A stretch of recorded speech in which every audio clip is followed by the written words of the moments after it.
It's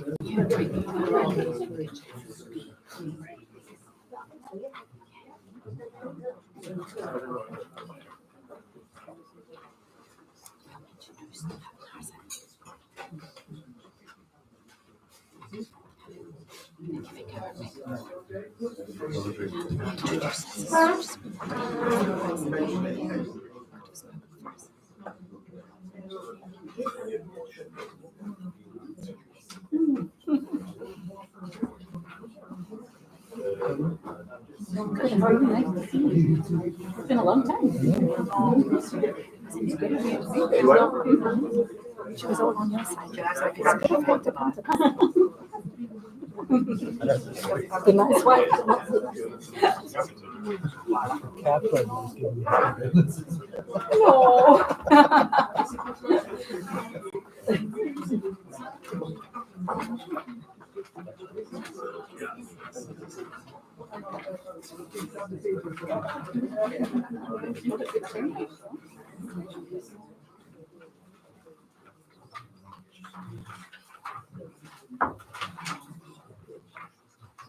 I think that's everyone.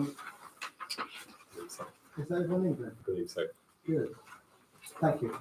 Okay, welcome everyone to the beautiful 1901 Arts Club for our annual St Martin's Challenge event. A very warm welcome to everyone, hopefully joining us online. I believe we may have friends joining us not only from the UK, but also from France, Portugal, Malta, Dubai, Mexico, India, USA, Canada, Ukraine, Russia, and possibly even Australia. I would like to start by saying a huge thank you to Glenn Kesby, the General Manager here at the 1901 Arts Club.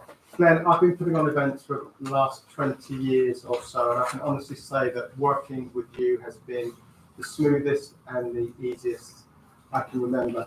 Thank you for everything that you do to promote artists in such a warm and enthusiastic manner. We have a little something for you here, which we'd like you to come up and get. Thank you.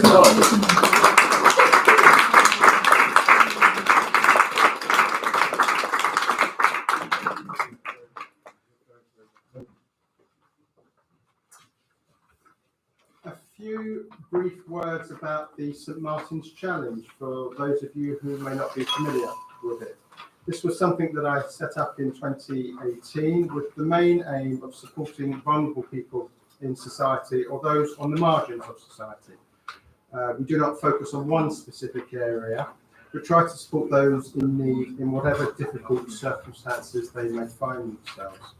So far, over 250,000 has been raised and donated for over 50 charities, ranging from eating disorders, homelessness, autism support, music therapy, bereavement care, the National Brain Appeal, Hostage International, and more recently, prison reform.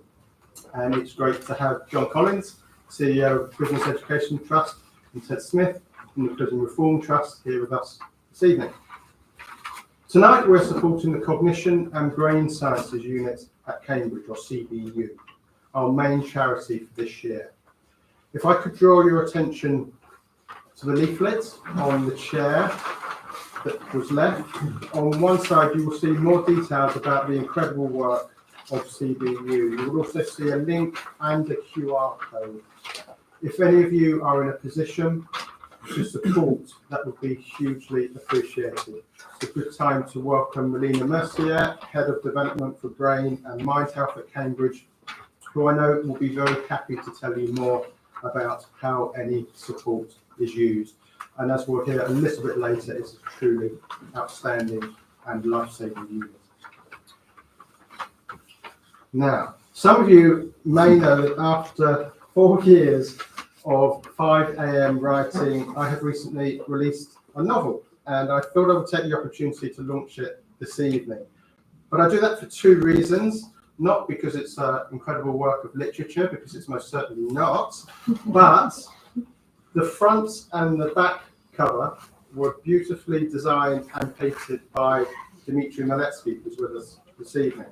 You would have seen some of Dima's work upstairs. You will have seen portraits of Shostakovich, of Rachmaninoff, which ties not only into the book, but also into the music that we're going to be hearing this evening as well. So do speak with Dima, please. He is the most remarkably talented artist in painter. So if any of you want to treat yourself to an early Christmas present, I'm sure Dima would be delighted. The second larger reason is that all proceeds from the book are being donated to CBU. So please feel free to take a copy upstairs and make a donation as you see fit.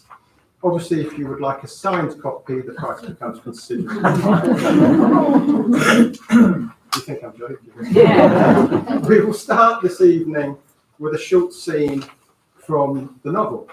This is an edited and abridged scene from one part of one early chapter, so it's only a taster of what's contained more fully in the novel. There are elements in this scene that are not in the book, but have been added for dramatic purposes. After that, we shall have some music by Tanya Ursova, Rachmaninoff, Prokofiev, and Shostakovich, before turning to our awards, where we will recognise and celebrate three outstanding individuals: Nazanin Zaghari-Ratcliffe, Richard Ratcliffe, and Matt Lambon-Ralph. So, put this to one side.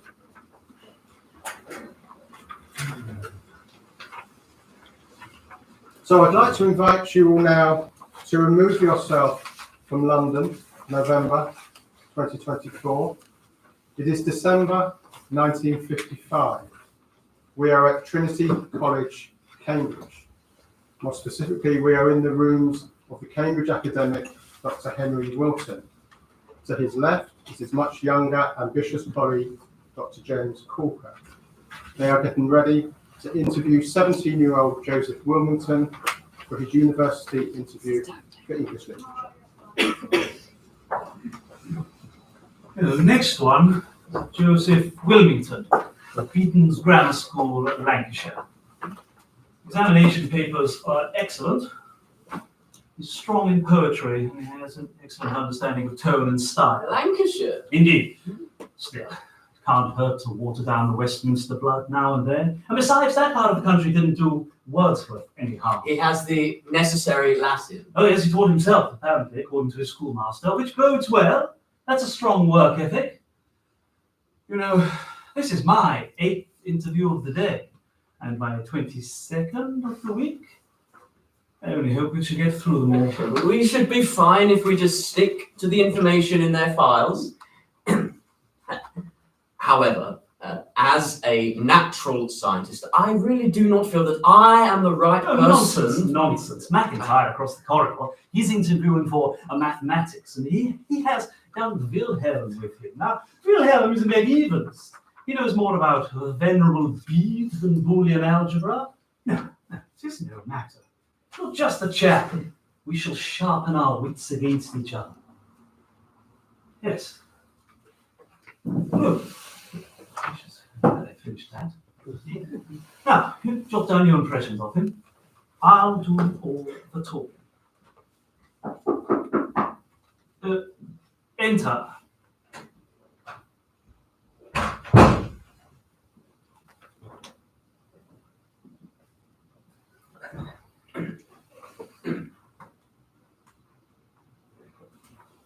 He's a tall chap. Please be seated. You can. Welcome to our college. I trust your journey was smooth. Very, thank you. It is a great honour for me to be here. Well, I hope you shall partake of our humble abode whilst you're here. I must apologise for the weather. It promises to be rather arctic in the coming days. The Iceman cometh. Beckett? O'Neill. I have visited the chapel already. It must be wonderful to be standing on the shoulders of such intellectual giants. You see yourself as a future Wordsworth? No, not at all. I simply meant that such inspirational people have studied here. Be not afraid of greatness. Hamlet. 12th night. You're come very highly recommended by your school. Apparently you have an appreciation for language. Yes, sir. I like to think my interest in language is most at home with Keats and the Romantic poets. I'm not sure how Keats is regarded these days, particularly here.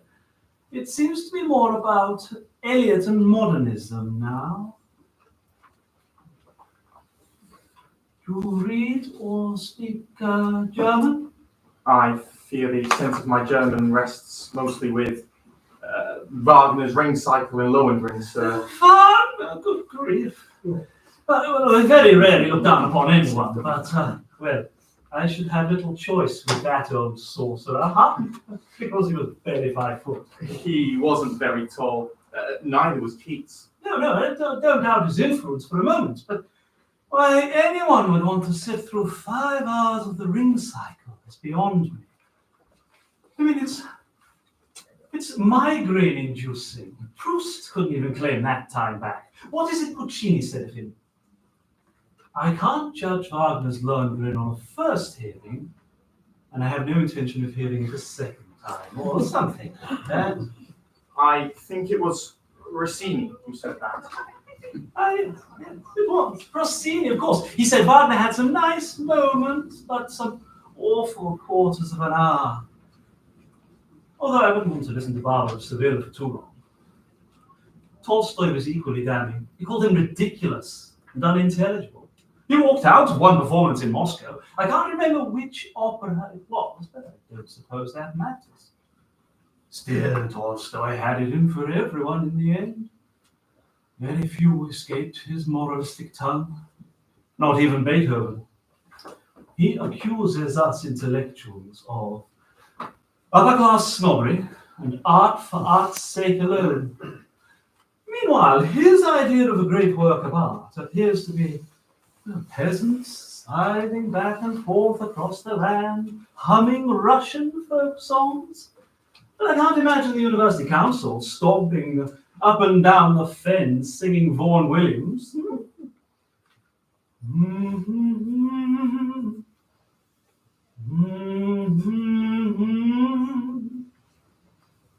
Besides, I fail to see what practical value those escapades of Lohengrin can have for the coffee houses and the supermarkets of Berlin today. I suppose not. Yet, I do feel the use of myth to be important. Oh, how so? Well, I feel everything is becoming too rationalistic, too materialistic, too scientific. Be careful. We have a very promising young scientist to my left here. He has no time for myth, or prelude, or overture. I beg your pardon, sir. I meant no offence at all. I was simply just voicing my... None taken. Think nothing of it. But we owe a lot to Francis Bacon's method of induction, although I don't think that is so relevant for the study of literature. But all facts require interpretation. My knowledge of scientific method is somewhat weak. I stopped studying biology beyond O level, but I understand that developments in the natural sciences place a great weight on the interpretation and even the use of metaphor. Oh, well, that is certainly true. Yes, we have metaphors as long as your arm for the workings of the human brain. We've had train maps and clocks, telephone exchanges. We've had enchanted looms and fountains, cables and steam engines and hydraulic pumps. I think the most permanent now might be computer, thanks no doubt to the work of Turing. But facts, man. Give them facts. God bless Dickens, his grind. Yes, young man, I have no doubt at all that my grasp of the scientific method is as weak as yours, despite the pioneering work of our college master. I'm afraid I'm not too aware of Professor Adrian's work. But it's Baron Adrian of Cambridge these days. That's one of his titles, anyway. He did some interesting work in those traumatized in the Great War. Forgive me if I'm wrong, Dr. Caulker, but has he not proved that we are a bundle of nerve cells which emit electricity in response to external stimuli? So if we see or we hear something, then buzz, buzz, buzz, we start to hum like a radio transmitter. But largely accurate, if a little simplistic. I wonder if there might be a place for a bust of me in the chapel. Perhaps between Newton and Barrow? What do you think? Igiuset, Dr. Wilton, Scholasticus, Tacitus, Omniscientiae malus loquitur.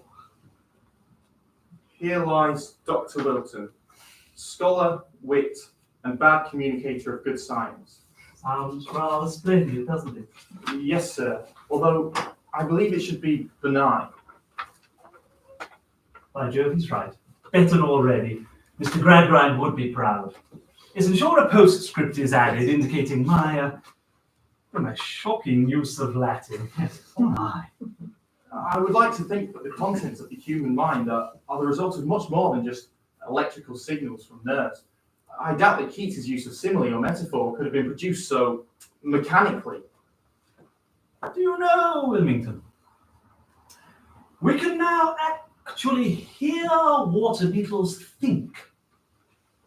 I wondered if we should ever be able to hear man's innermost secret silent thoughts. I mean, tune in precisely as they hum away. I very much look forward to your work in that field, Dr. Caulker, in some eminent journal, no doubt. Yes, I have no doubt at all that if anyone gets a bust in the chapel, it shall be you and you alone. I merely pray I survive long enough to witness the great unveiling. We used to weigh brains as an indicator of intelligence. Because I have a book on it. Somewhere.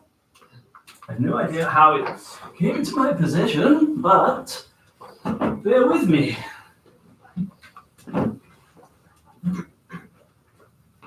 McIntyre has all of his books in perfect apple pie order, perfectly alphabetical.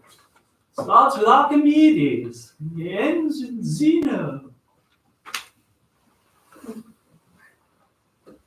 I have no idea where he finds the time.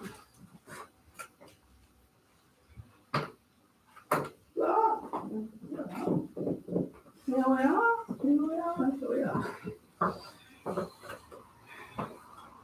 Now, it says here, Walt Whitman's brain was 1,201 grams.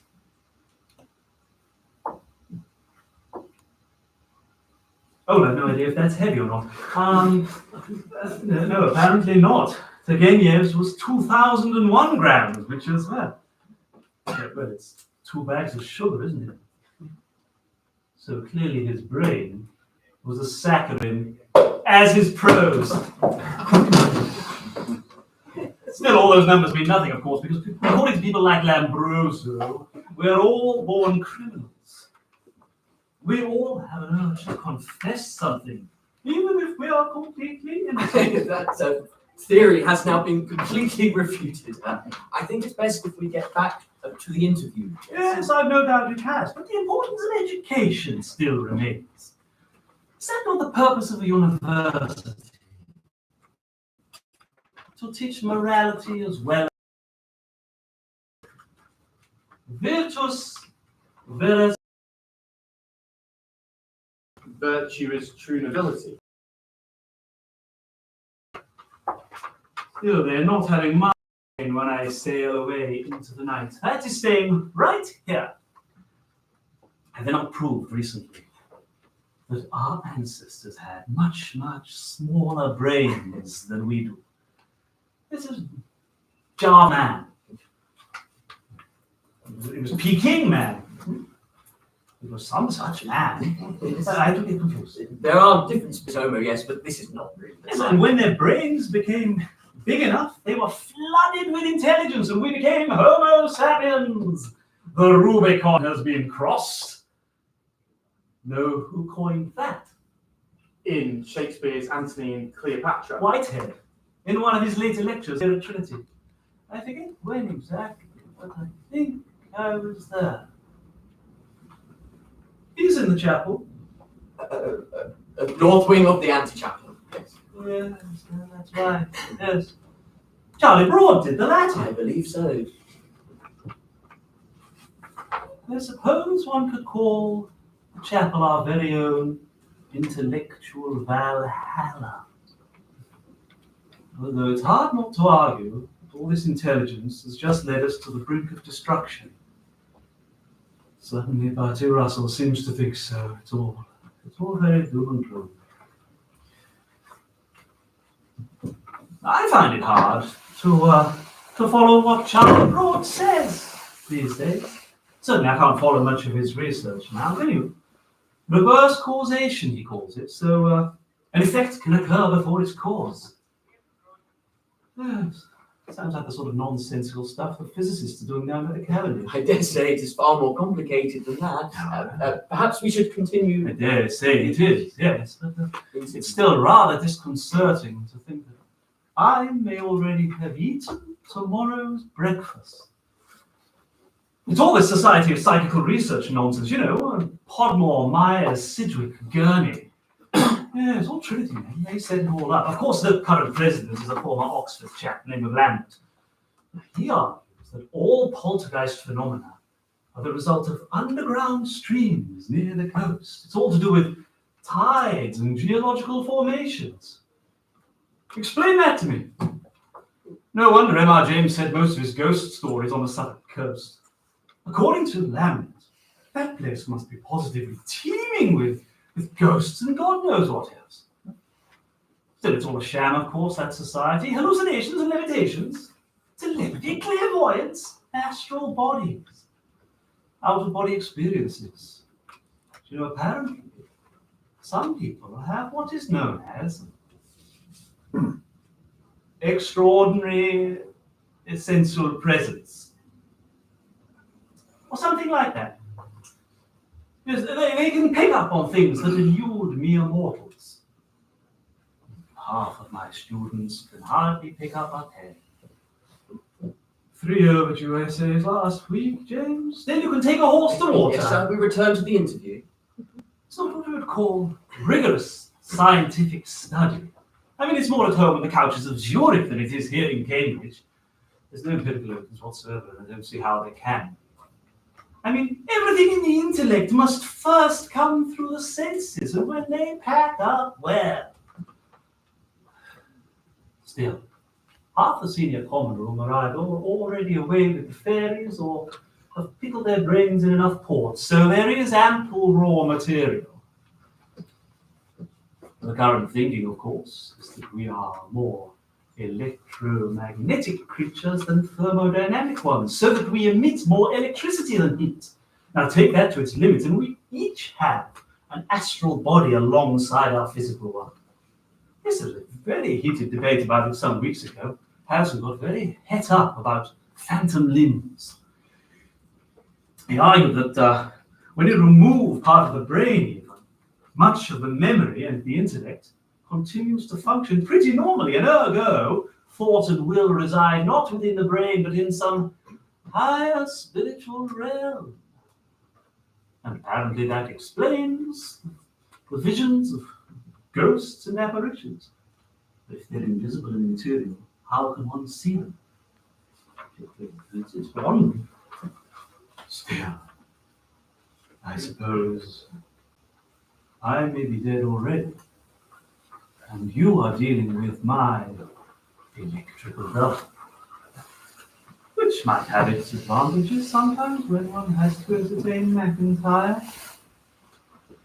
But frankly, it's absurd. There's no logic to it. I mean, if you take away my senses, I am no longer Henry Wilton. And so I fail to see how I could continue to be Henry Wilton after I have died. Okay, let's suppose, for the sake of argument, there is such a thing as a soul. Well, which part comes back? Do I come back as a 75-year-old, full of knowledge and wisdom, but struggling with varicose veins and half a memory? Or do I return as a 25-year-old in my peak physical prime, but unable to tell my Ovid from my Tacitus? And who comes back? Everyone? Or a select few? No, it must be everyone, all or none, I say. And therefore we may as well live our lives as we please, and those immoral wretches among us may just have to be purged a little longer in the fire. I should like to return a little taller. Please, can we get back to the To his interview? credit, Charlie Broad does express a preference for annihilation after death rather than some sort of shadowy survival. Yes, he says he'd be more annoyed than surprised if he found he was still alive after his brain and nervous system impacted it, and I'm with him on that. And no doubt your chap Keats would feel rather put out if he didn't come back fully upright and cured of his infirmity. For myself, I can think of little worse than some sort of eternal reunion with lost loved ones. How horribly embarrassing. Inner solo fixus oculus aversa tenebat. Know it? I don't. It's Virgin. The part where Aeneas gets short thrift from Dido in the underworld. I'm afraid I haven't studied many of the classics. Well, still I'm sure we shall all find out, or not, sooner or later. Mr. Wilmington's exam papers were strong. We used to be famed for our hard science here at Trinity. All that seems to have gone to pot now, James. Yes, what we need is some good, solid, empirical brain work, not this ghostly shenanigan. Dr. Wilton, I really do not think this is fair on Mr. Wilmington. Can we please get back to the interview?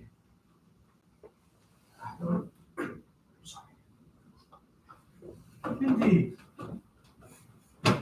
Indeed. I must apologize. These interviews, they do have a habit of taking on a life of their own. Now, well, Oh, you mentioned crossing the Rubicon, and I said that's in... Russian? Excuse me, sir? Don't you read or speak any Russian? None at all. No, neither do I. All those tedious declensions. I understand you can have 6 different meanings according to the ending of the word. So there are hard sounds, and there are soft sounds, and there are silent sounds. Wonder Gogol went mad. Wonder how much his brain weighed.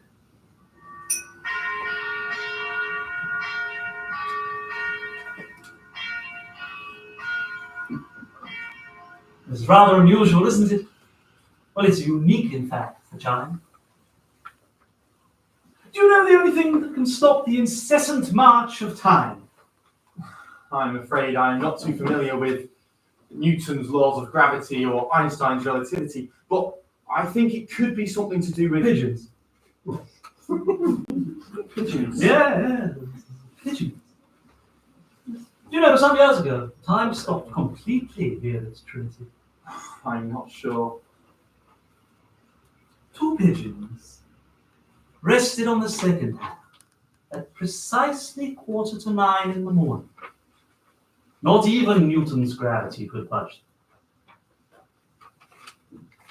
The rest of the world ticked on by unawares, whilst we sat here like stone. Until someone shooed them away.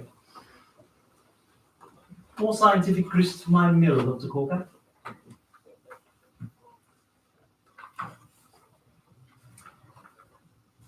You have your national service secured, I presume? And yes, sir. My medical is satisfactory, and I'll be entering the RAF. I'm required to report to West Kirby after my schooling is finished. From there, I'll be posted to wherever they decide. I will start university in October 1958. Splendid.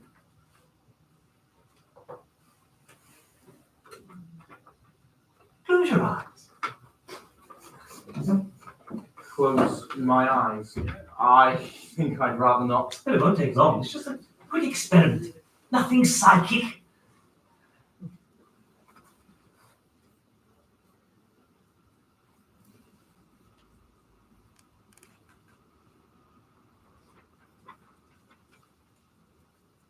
Now recite some Keats.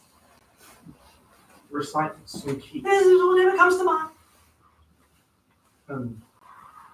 Thou wast not born for death, immortal bird.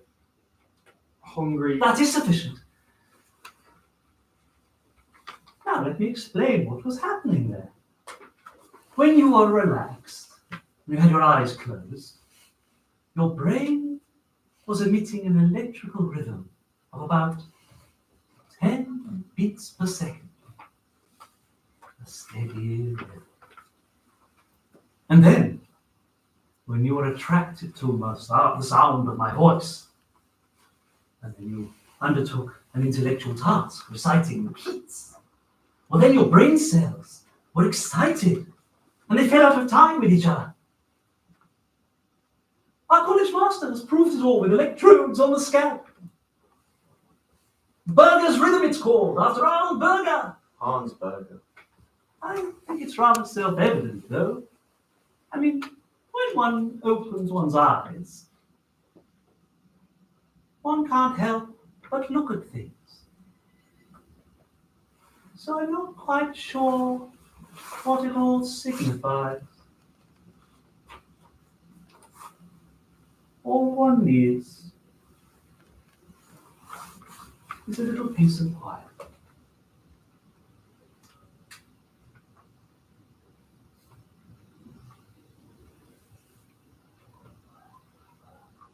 That'll be all.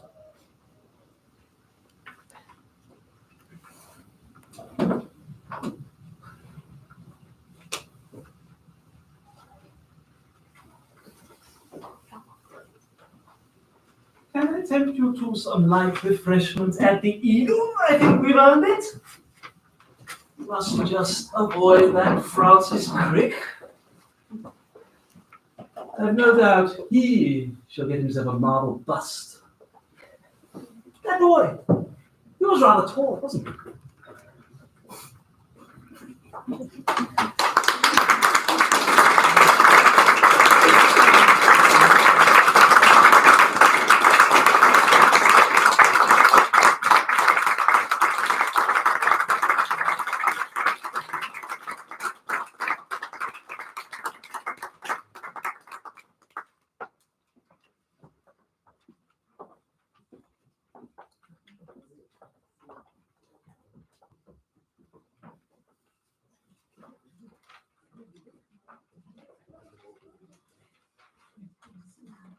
Thanks very much to Ed, Tom and Jacob for that. Who haven't had very long to work on it at all, and I'm very grateful to them for turning it into far more entertaining than the book itself.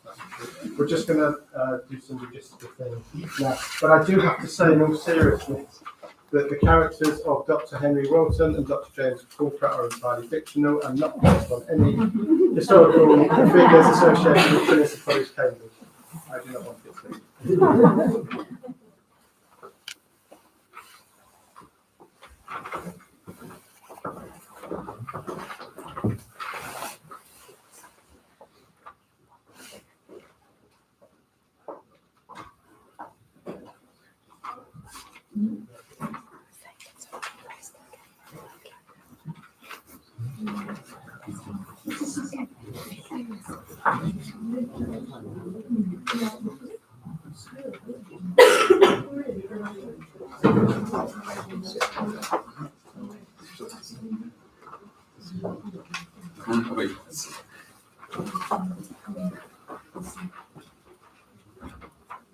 And now for some music, and it's always such a special pleasure for me to welcome Tanya Ursova.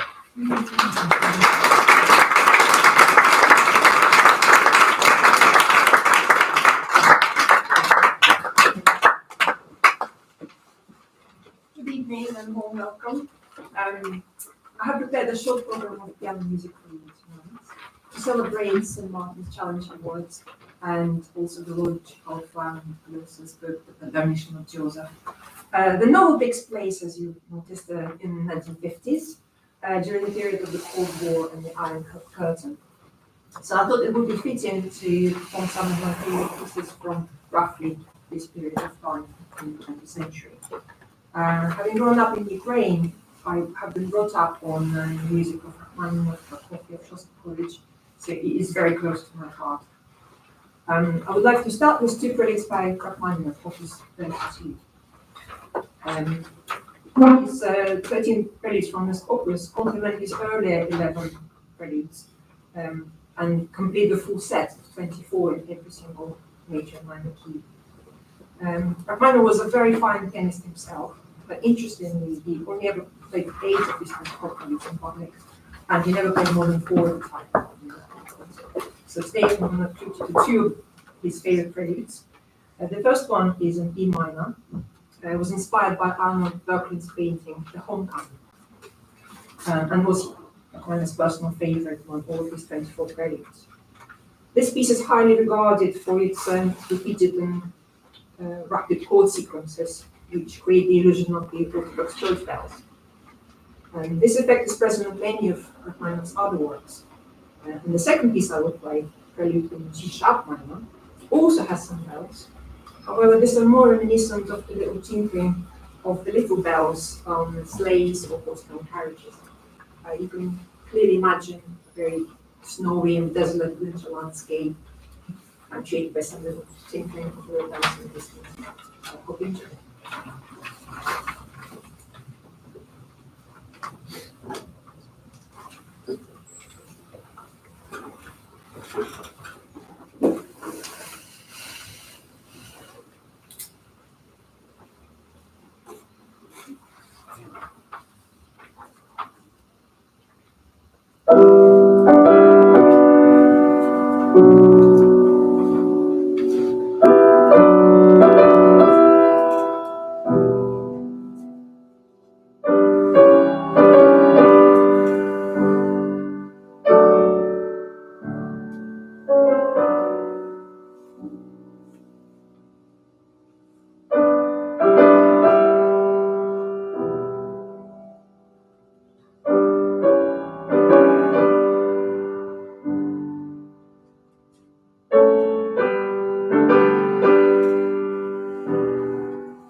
play now is Sergei Prokofiev. He was born in the same region of Ukraine where I come from. So his music accompanied me throughout my childhood and youth, through various festivals, competitions, music celebrations. I will perform the third movement of his Piano Sonata No. 6, which is one of the most favorite works to play. It is the first of a trio of war sonatas that Prokofiev composed during the period of the Second World War, between 1940 and 1944. Just like Rachmaninoff, Prokofiev left the Soviet Union after the 1917 revolution and made a big name for himself as a composer and pianist in the West. However, the Soviet authorities persuaded him to come back in 1936, just as Stalin's reign of terror started to affect every aspect of the Soviet music scene. You may have seen Stalin's face in one of the paintings by Dmitri Miletskii upstairs in the bar area. So once Prokofiev returned to the Soviet Union, he would not again get permission to ever leave the country. And he had the misfortune to die on the same day as Stalin in 1953, which meant that his passing was barely even noticed. His sixth sonata was composed in 1940 and was first performed by the composer himself. The third movement, which I'll play for you now, is similar to a slow waltz. It is very romantic and wistful in the outer sections, and very reminiscent of his more lyrical music from Romeo and Juliet ballet. However, it does have a stormy and bell-like conception.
And the final piece tonight is by Dmitri Miletskii, who's in 2 or 3 portraits are displayed upstairs.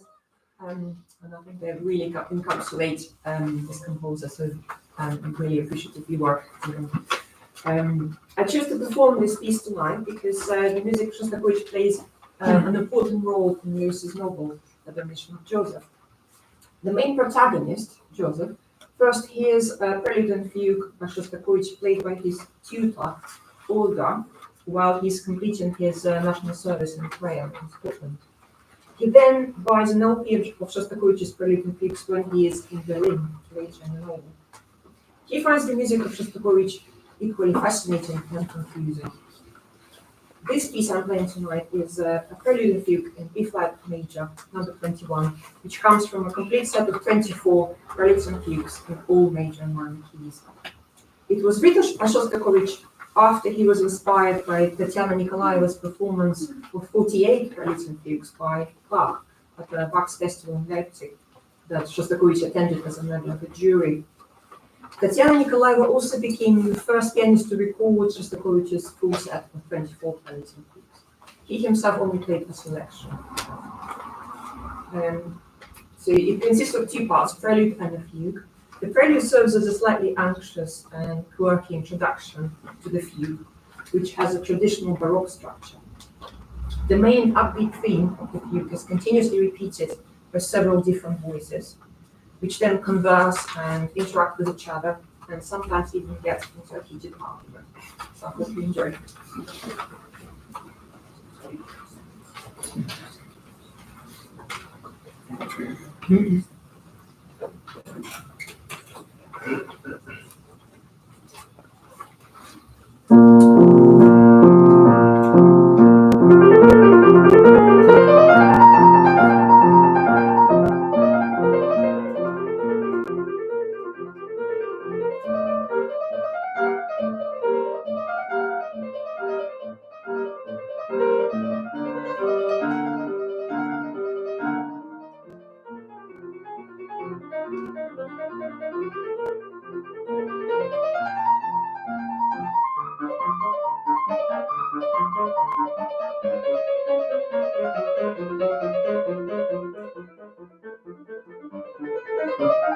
Thank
you so much, Tanya. And now we turn our attention to our awards, and I would like to invite Chloe Farron to come up and present these with me. Each year we present awards to outstanding individuals who have either endured considerable hardship physically or mentally, or support those who have endured such hardship. Previous recipients have included Sir Terry Waite, Tony Adams, Caro Tasker and Will Greenwood, Ingrid Betancourt, David Breakspear and Raphael Rowe. And this year we have 3 more outstanding individuals. On April 3rd, 2016, Nazanin Zaghari-Ratcliffe was planning to return back to the UK with her young daughter Gabriella after visiting family in Iran. Instead, she was abducted at Tehran airport by Secret Service agents, separated from her daughter and placed in solitary confinement, initially in Kamar prison. Completely unfounded accusations of spying resulted in Nazanin being sentenced to 5 years in the prisons of the Revolutionary Guard of Iran, including the notorious Evin prison, where she spent almost 1,800 days. A further sentence of 1 year was then also added. Periods of utter despair inevitably followed her throughout this entire period. Anyone who had the privilege to hear Nazanin's moving and powerful Longford Trust lecture on Monday will have heard about the significant trauma that all this had on her. Yet she made it, with a courage and strength of will that is impossible to comprehend. On her release, Nazanin said, "The world should unite to make sure that there was no one held either hostage or in prison for something they have not done." It was entirely fitting that Nazanin was named one of the BBC's most influential 100 women of 2022. Back in London, her husband Richard worked tirelessly to secure her freedom and bring her plight before both the British government and the wider public, demanding an immediate inquiry into the real reasons behind Nazanin's cruel and unjust detention.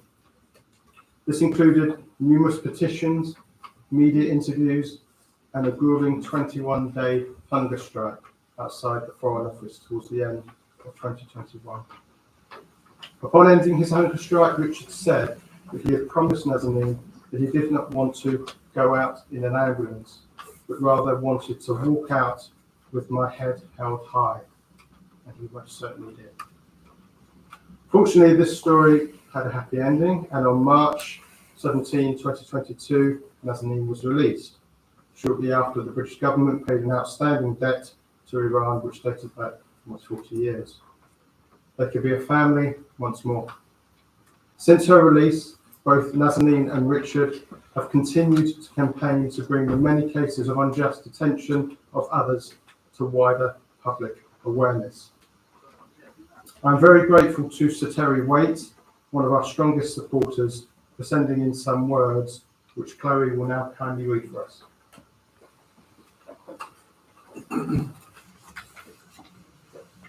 It is many years since I entered the Evin prison in Iran. Not, am I glad to say, the prisoner, but as one who was seeking the release of a British lady, Jean Waddell, who had been wrongly imprisoned.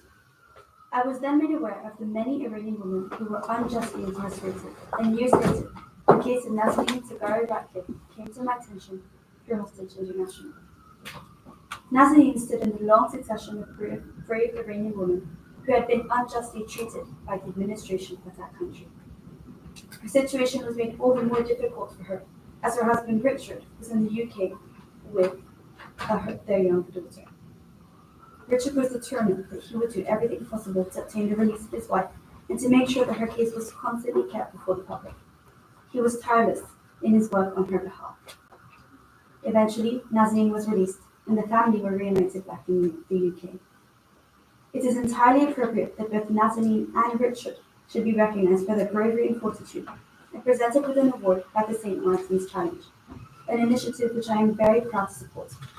I am honoured to be amongst those who offer Nazanin and Richard my warmest congratulations. Sir Terry Waite. Very. It is a tremendous privilege to present this award to Nazanin Zaghari-Ratcliffe and Richard Ratcliffe.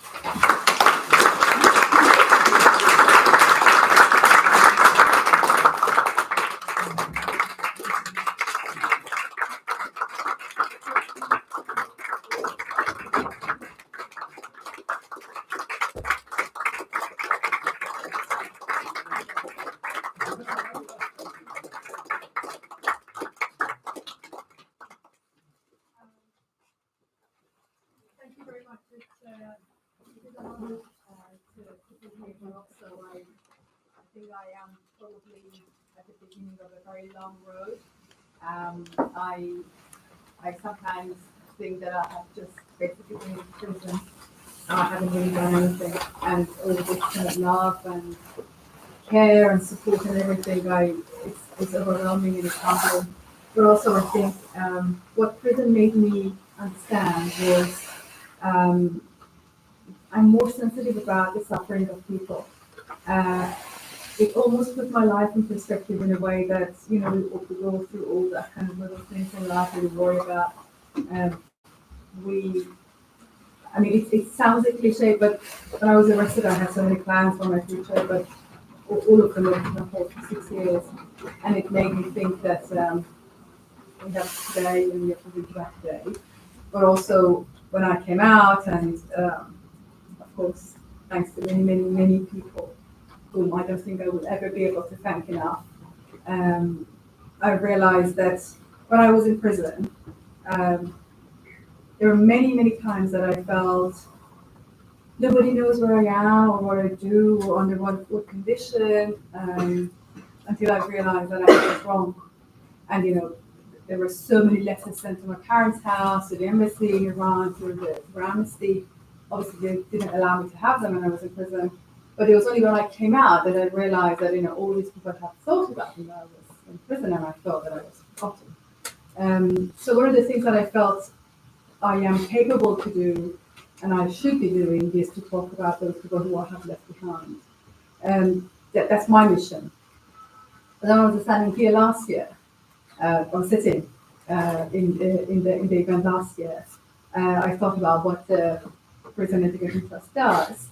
It made me think that luckily my friends in prison in Iran gradually over time will come out, because you know those people that I know, and you know, we have made friendship. So I need to shift that kind of the energy, but also the feeling of being useful to something else that actually gives me that meaning in life. And I have been, thanks to PET, I have been also we're finding some other charities that we can help. I think education is key, but also trying to remind those people who are stuck in prison that we think about them and we care about them. And there are people who are constantly thinking about them and that they're not forgotten. And I think that is very, very important. I also say that again, that I think there are many more people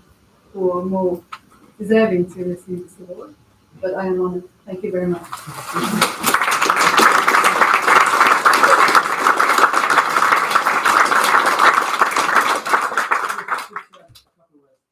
It's nice to stand here and happy ending.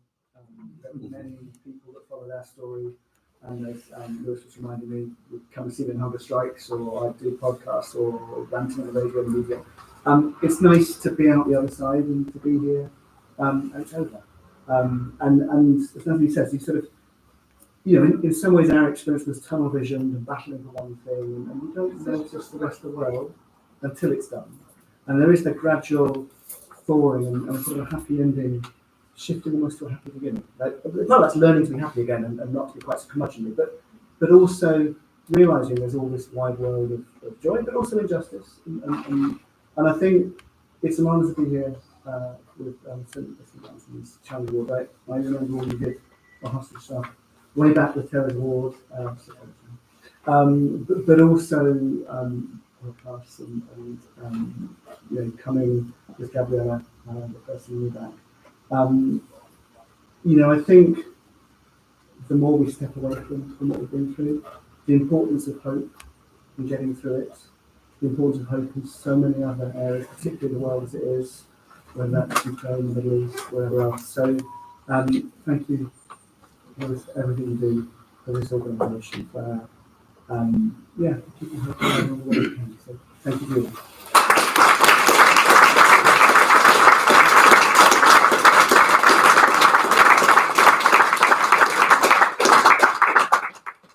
Thank you, Nazanin and Richard.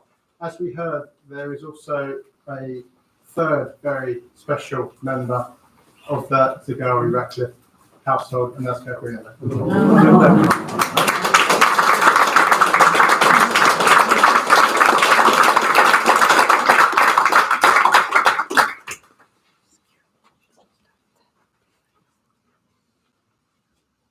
Now to our next award. According to latest statistics, over 11 million people in the UK are living with a neurological condition. That's roughly 1 in 6. The Cognition and Brain Sciences Unit at Cambridge conducts research into a variety of mental and physical disorders covering the entire age spectrum, including stroke, dementia, Parkinson's, Alzheimer's, as well as mental health and eating disorders. A research unit is, of course, often only as good as its staff, and often only as good as its director.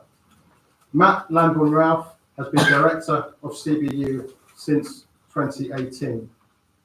A previous professor of cognitive neuroscience at the University of Manchester, Matt's research activities focus on the clinical exploration of memory and language, particularly in relation to stroke.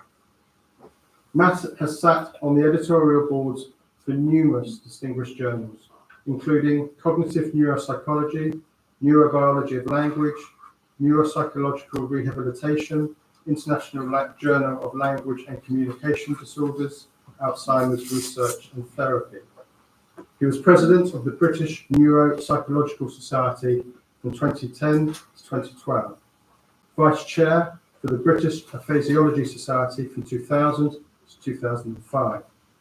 He was elected Fellow of the Royal College of Speech and Language Therapists in 2003, the British Psychological Society in 2012, the Academy of Medical Sciences and the British Academy in 2019. He made an honorary research professor of the University of Malaga in 2014 and was chair of the EU Human Brain Project Stakeholder Board from 2016 to 2019. He has previously been awarded the British Psychological Society's President's Award in 2015, the Barbara Newcombe Mid-Career Prize by the British Psychological Society in 2016, the Mid-Career Award by the British Association for Cognitive Neuroscience in 2016, the 17th Mid-Career Award by the Experimental Psychology Society in 2018. We can only imagine what he would have achieved in his late career.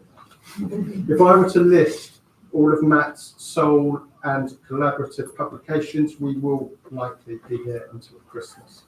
I would like to thank Carolyn Patterson from the Department of Clinical Sciences at Cambridge and CBU and Fellow of Darwin College for sending in the following words, which again, Chloe will kindly read for us.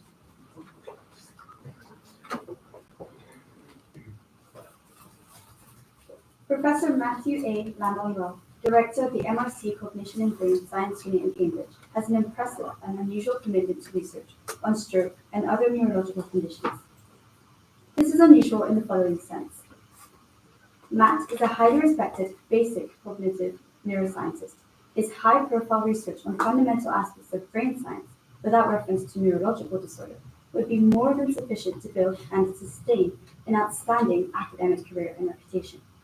For Matt, however, a determination to make a difference to the abilities and lives of stroke sufferers has always been a major motivation in his work. His research plan, his team, his successful grant funding have always included major components of work, not only on assessing the impact of stroke, but also on new and better ways to improve these conditions. He is most worthy of the St. Martin's Challenge Award. Carolyn Patterson. I would just like to add that I have got to know Matt over the last few years, And not only is he a neuroscientist of the various highest repute, he is also one of the most humble and nicest guys you could ever meet. Please join me in congratulating Matt Lambon-Ralph.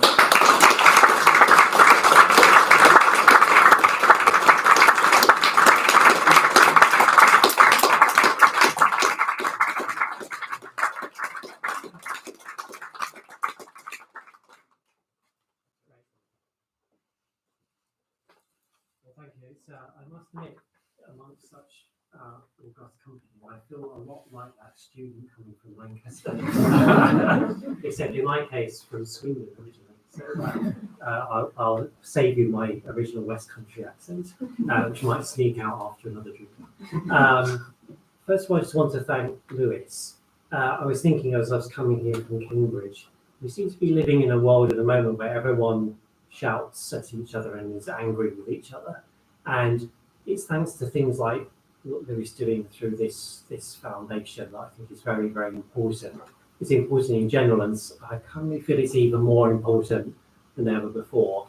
If we're all just a little bit nicer to each other, then many of our world's troubles would really reduce. So I don't quite feel worthy of receiving this. I don't quite know who that person was that Lewis was talking about. And certainly in comparison to other people's trials, I just do what I do. What I'd like to do is I'd like to accept on behalf of all the patients. Just imagine, we've had a lovely time this evening, and we'll continue to have a lovely time this evening. We're doing that because, we had the great playing, we had the great music. We could understand everything they were saying. We could read all the things on the leaflet. We can talk to each other. Imagine you can't do that anymore. And what then the impact that would have on your lives. Some of you might have also had a quick look at some of the news on the way on your phone. If you can't communicate, if you can't understand language, every part of your life becomes damaged and very, very challenging. Your ability to work, your ability to send messages to each other, to your children, to your loved ones, your ability to understand a letter that comes through the door, the information that's now on the web, which is all in verbal form. Obviously there's some pictures, but there's a lot of verbal information. The news on the television, which at the moment you might not want to listen to anyway, but on a good day, you might want to listen to it. If you can't do that, that really challenges all parts of our everyday life. And so I'm lucky enough to see the patients and their families and their carers. And language problems are actually very, very common after different kinds of neurological disorder. Language is a very complicated thing for the brain to be able to. And it requires quite a lot of the brain to do it. And it's one of the things that's probably relatively unique, at least in its elite form, in the human brain. So it's a joy to be able to study that in healthy subjects and think about it. We build computer models to try and mimic things that the brain might do. But for me, the motivation is, as Carolyn said in her lovely description, the things that we see. So roughly 1/3 of patients after they've had a stroke will have some kind of language problem. And about 1/5 of them will be left with significant language problems afterwards.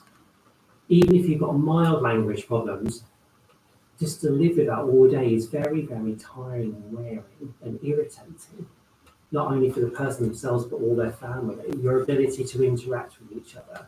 Many times the patient's social groups fall away because they can no longer effectively communicate with each other. So lots of friends that they had for a long time just start to disappear because they can't interact effectively anymore. So very good friends will stay and work through it.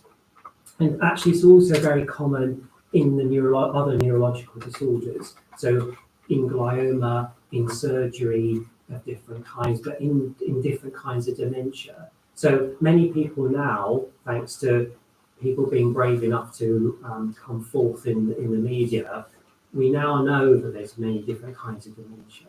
So not only just Alzheimer's, where we might sadly forget that we've been here tonight, tomorrow, like what did we do? you can't remember what you did yesterday. But also language problems are actually very, very common. So again, the ability to speak, to be able to understand, and there's certain kinds of dementia where the central problem is language that's going on. It gets progressively worse over time. So we don't see him, but Bruce Willis has one particular form of that with behavioural and some language problems. There are many others, and you don't have to be famous for it to be a problem. It's a problem for anyone who has this.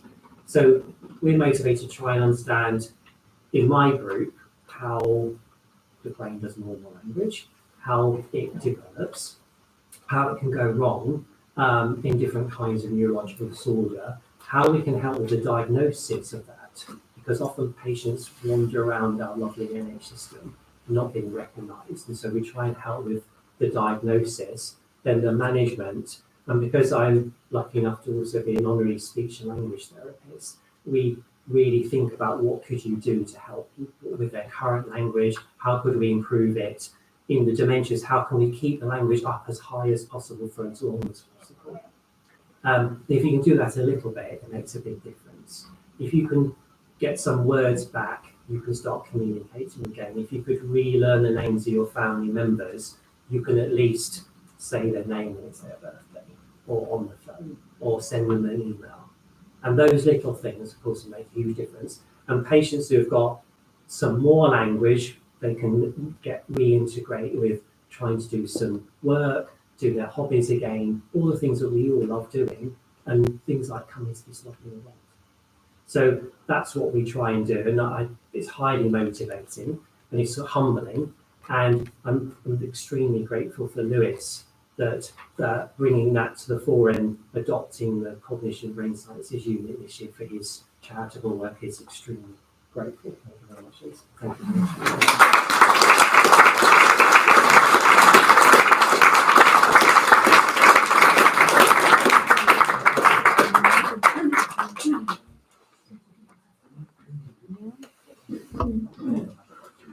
Thank you, Matt, very much.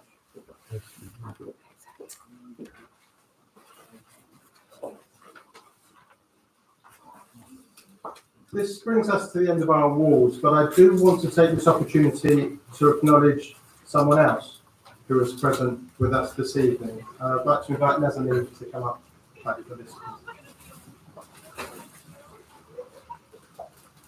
About 10 years ago, when I first started doing some work in prisons, I had the pleasure to meet Jose from Portugal, who was and still is doing hugely impressive educational work inside Pentonville prison. I refer to him just as Jose from Portugal because I still can't pronounce his surname properly. All I know is that it's not Mourinho. One of the benefits of meeting Jose was that I also got to know Helena. Helena also does incredible work inside Pentonville prison, including editing the magazine Voice of the Real. The prison work itself is laudable enough, but, and I know it is okay for me to share this, for the last 2 years, Helena has been undergoing treatment for cancer. Yet she is doing this with a courage, strength, and dignity that epitomizes her as a person. So we would just like to take this opportunity to say, Helena, we love you and we're with you. Please welcome Helena Baptista and Jose Aguiar.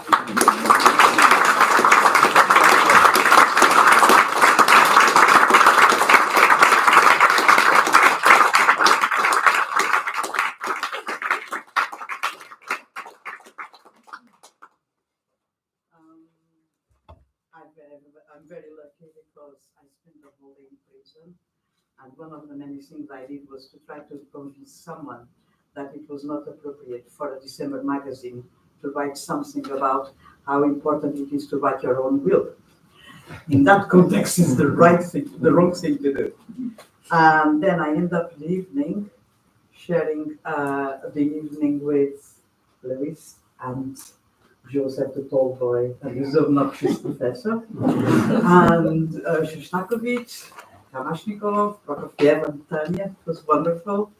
And then Nazanin, it's the second time I see it this week because I was at the Longford lecture, and it was unbelievable. what we see in the newspapers on the TV is not what we hear from you. I wish you all the best, and thank you very much. Thank you.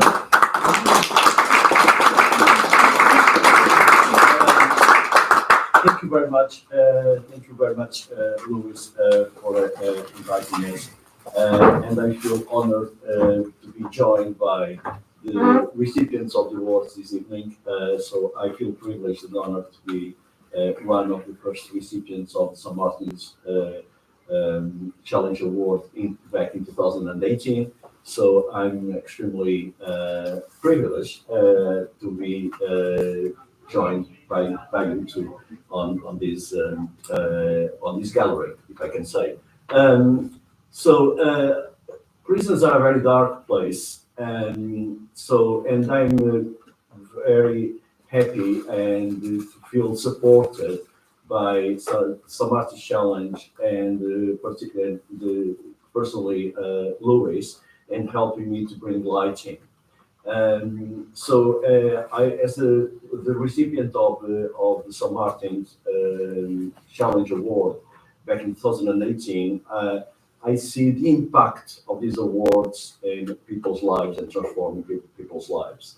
And I know the commitment from Louis personally, and obviously through the St. Martin Challenge, and giving opportunities, supporting people with their second chances, and helping different people from different communities, from different areas, but particularly people that are disadvantaged in thriving and doing their second chance in their life. For that, Louis and the St. Martin's Challenge, thank you very much. Thank you very much for this lovely evening. Thank you.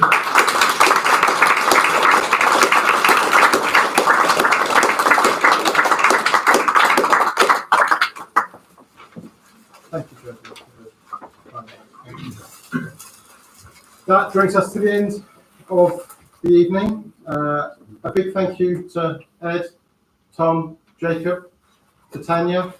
Congratulations again to Nazanin, Richard, Matt, and can we have a special round of applause, please, for Chloe for reading the words.